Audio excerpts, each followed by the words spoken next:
जाली राधा दुल्हनिया ठुमकत के गौने जाली राधा दुल्हनिया के होलिया वै पाँव पैजनिया के हो कमर कर धनिया के होलिया वै पाँव पैजनिया के हो कमर कर धनिया के होलिया वै मोतियन माला के हो नाकिन दुनिया ठुमकत के गौने जाली राधा दुल्हनिया ठुमकत के गौने जाली राधा दुल्हनिया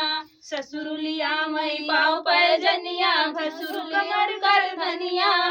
ससुरुलिया मई पाँव पैजनिया भसुर कमर कर धनिया देवरुलिया मई गले माला सैया नाकिन दुनिया ठुमकत के गौने जाली राधा दुल्हनिया ठुमकत के गौने जाली राधा दुल्हनिया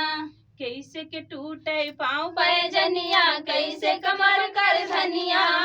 कैसे के टूटे पाँव पैजनिया कैसे कमर कर धनिया कैसे टूटे मोतियन माला कैसे नाक नथुनिया ठुमकत के गौने जाली राधा दुल्हनिया ठुमकत के गौने जाली राधा दुल्हनिया चलत के टूटे पाँव पैजनिया करवट लेत कर धनिया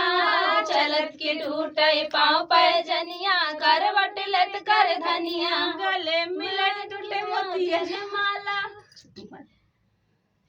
नथुनिया ठुमकत के गौने जाली राधा दुल्हनिया ठुमकत के गौने जाली राधा दुल्हनिया। तो फ्रेंड था चुटकुला ना गीत आप लोगों को कैसा लगा कमेंट बॉक्स बताना। फिर मिलते किसी नए गाने के साथ, तब तक के लिए बाय बाय दोस्तों।